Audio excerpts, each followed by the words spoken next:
بطخ کے انڈے۔ ایک بطخ پریشان ہوتی ہے، اپنے ساتھی بطخ سے کہتی ہے کہ میں بہت پریشان ہوں۔ اس کی دوست بطخ کہتی ہے کیا ہوا؟ تو بطخ کہتی ہے کہ میں جو بھی انڈے دیتی ہوں ہماری مالکن اٹھا کر مرغی کے نیچے رکھ دیتی ہے۔ میں چاہتی ہوں کہ میرے انڈوں سے جو بچے نکلتے ہیں ان کو میں خود پالوں۔ اس کی دوست کہتی ہے کہ تم انڈے مالکن سے چھپا کر کہیں دوسری جگہ پر دو۔ یہ سن کر بطخ کہتی ہے یہ ٹھیک ہے۔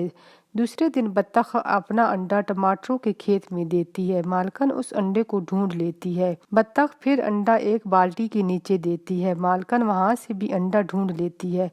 بطخ کہتی ہے کہ میں اب انڈا یہاں پر نہیں دوں گی۔ دوسرے دن بطخ وہاں سے اڑتی ہے اور جنگل میں جاتی ہے۔ وہاں پر اس کو ایک لومڑی ملتی ہے۔ لومڑی بطخ سے کہتی ہے کہ تم یہاں جنگل میں کیا کر رہی ہو؟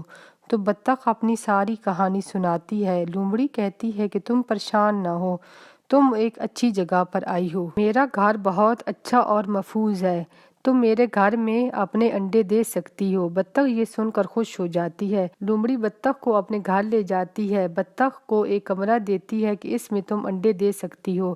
بطخ جب اس کمرے کو دیکھتی ہے تو وہاں پر بہت پر ہی پر ہوتے ہیں اور وہ لومڑی سے کہتی ہے کہ تمہارے گھر میں پرندوں کے اتنے پر کیوں ہیں؟ تو لومڑی کہتی ہے کہ میرے گھر میں پرندے انڈے دینے آتے رہتے ہیں، اسی لیے یہ ان کے پر ہیں۔ بطخ بھی وہاں پر اچھی سی جگہ بنا کر انڈا دیتی ہے۔ لومڑی کہتی ہے کہ تم کتنے انڈے دو گی؟ تو وہ کہتی ہے کہ میرے 13 انڈے ہوں گے۔ یہ سن کر لومڑی خوش ہو جاتی ہے کہ چلو کھانے کو اتنا کچھ مل جائے گا۔ اب بطخ ہر روز اڑ کر اپنے گھر سے لومڑی کے گھر جاتی اور انڈا دیتی۔ اسی طرح سے 13 دن گزر جاتے ہیں۔ لومڑی کہتی ہے کہ میں آج انڈے بھی کھاؤں گی اور بطخ کا گوشت بھی۔ لومڑی بطخ کے انڈوں کو اٹھا کر لے جاتی ہے اور بطخ کو کمرے میں بند کر دیتی ہے کہ میں یہ آج انڈے کھاؤں گی، کل تمہارا گوشت کھاؤں گی۔ بطخ شور مچاتی ہے، وہاں پر ایک چوہا آتا ہے۔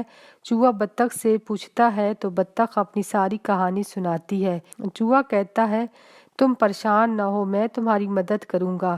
چوہا دروازہ کھولتا ہے، بطخ وہاں سے نکل آتی ہے۔ چوہا بطخ کو زمین میں ایک بڑی سی بل بنا کر دیتا ہے اور کہتا ہے کہ تم اس میں اپنے انڈے دے سکتی ہو۔ بطخ اس بل میں انڈے دیتی ہے۔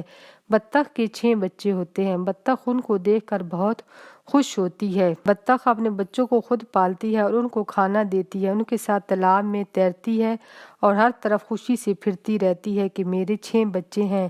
اب بطخ اپنے بچوں کے ساتھ مل کر ہنسی خوشی رہنے لگتی ہے۔